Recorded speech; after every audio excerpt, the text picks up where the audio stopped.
Doomsday glacier जिससे सालाना 80 अरब ton बर्फ़ टूट कर समंदर में शामिल हो रही है।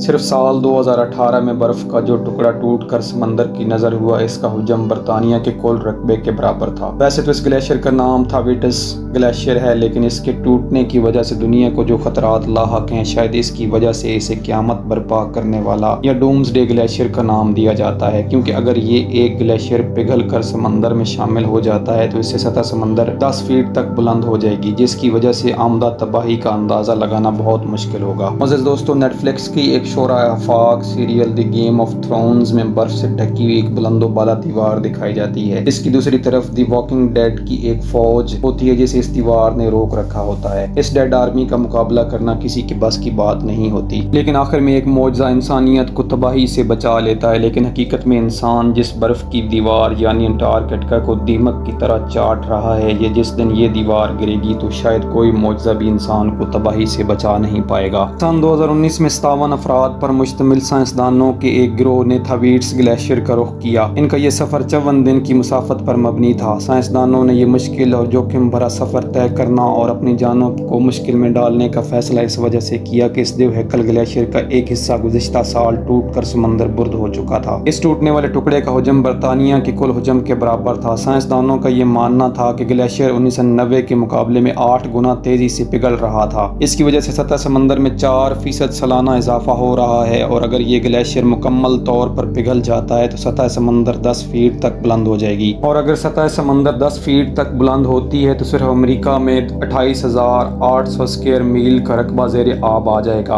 और 12 से 13 मिलियन आबादी अपने घरों से महरूम हो जाएगी। और बड़े बड़े शहर जो कि साहिल समंदर पर वाक़ हैं, जैसे कि न्यूयॉर्क वगैरह, ज़ेर आब आ जाएंगे। और अगर पूरी दुनिया में इसी हिसाब से तबाही फैलती है तो इंसानियत एक बहुत बड़े क्राइसिस का शिकार हो सकती है। साइंसदानों का ये गिरोह 7 दिन तक वहाँ क़याम पजीर रहा, लेकिन 7वें दिन सुबह जब 300 से ज़्यादा आइसबर्ग पानी में तैरते हुए नजर आए तो उन्होंने वापसी का सफ़र इख्तियार करना ज़्यादा मुनासिब समझा। नाज़रीन इकराम, डूम्सडे ग्लेशियर बहर एम्डस में एक तवील हिस्से पर मुहित है। इस इलाके में दूर दराज तक किसी इंसान, जानवर, चरिंद परिंद का नामो निशान तक मौजूद नहीं, और जो करीब तरीन रिसर्च सेंटर है जहाँ से मदद तलब की जा सकती है वो 4 दिन की मुसाफत पर मबनी है। और माहिरीन का ये कहना है कि किसी दूर दराज खलाई स्टेशन पर फंसे साइंसदानों की मदद करना डूम्सडे पर फंसे लोगों की मदद करने से ज़्यादा आसान होगा। साइंसदानों की इस टीम का कहना है कि 200 सालों में ग्लेशियर पिघलने का जो इम्कान था, अब वो अरसा 40 से 50 साल तक कम होकर रह गया है। जहाँ पर साइंसदानों के एक गिरोह का तज्जिया ऊपर बयान किया गया है, वहीं पर कुछ साइंसदानों का मानना है कि तगय्युर और तबद्दुल एक फितरी अमर है और इस कायनात की पैदाइश से लेकर अब तक सबात सिर्फ तगय्युर को ही है। लिहाजा इंसान को कुदरत के कारखाने में अमल दखल से बाज रहना चाहिए और इन दूर दराज इलाकों में वकूअ पजीर होने वाली कुदरती तब्दीलियों में दखल देने से परहेज करना होगा। लेकिन साइंसदानों के पहले गिरोह का यह भी मानना है कि इंसान कुदरती तौर पर वाक़या होने वाले तगय्युर में पहले ही अमल दखल दे चुका है। तगय्युर का ये अमल अगर कुदरती रफ्तार से जारी रहता तो ये नेचुरल था, लेकिन इंसान की बनाई हुई मशीनों की तबाहकारियों ने तगय्युर की इस अमल को मल्टीप्लाई कर दिया है। लिहाजा अब इस तब्दीली का मुशाहिदा करना बहुत ज़रूरी हो चुका है ताकि तब्दीली की इस अमल को नेचुरल पेस पर वापस लाया जा सके, नहीं तो ज़मीन अपनी कुदरती उम्र से बहुत पहले तबाही का शिकार हो जाएगी। क्योंकि साइंसदानों का यह मानना है कि दुनिया इंडस्ट्रियल रेवोल्यूशन के बाद 1.2 डिग्री ज़्यादा गर्म हो चुकी है और उन्होंने 1.5 डिग्री का एक थ्रेश होल्ड मुकर्रर किया है। अगर दर्जा हरारत 1.5 डिग्री से ऊपर जाएगा तो दुनिया शदीद किस्म की मौसमियाती तब्दीलियों का शिकार हो जाएगी, जिसके नतीजे में बर्फ़ का पिघलना, सतह समंदर में इजाफा, शदीद बारिशें, खुश्क साली, सैलाब, ज़रख़ेज़ ज़मीनों का बंजर हो जाना, शदीद किस्म के तूफ़ान और समंदर का दर्जा हरारत बुलंद होने की वजह से समंदरी हयात की तबाही जैसे अवामिल में शिद्दत आ जाएगी। मोअज़्ज़िज़ दोस्तों, डूम्सडे तो बस एक ट्रेलर है, बात इससे कहीं आगे तक जा सकती है। इसलिए हमें होश के नाखून लेने होंगे और दुनिया को तबाही से बचाने के लिए अपना हिस्सा डालना होगा ताकि इस दुनिया को तबाही और बर्बादी से बचाया जा सके। मोअज़्ज़िज़ दोस्तों, ये थी हमारी आज की वीडियो। मुझे उम्मीद है कि ये आपको बहुत ज़्यादा पसंद आई होगी।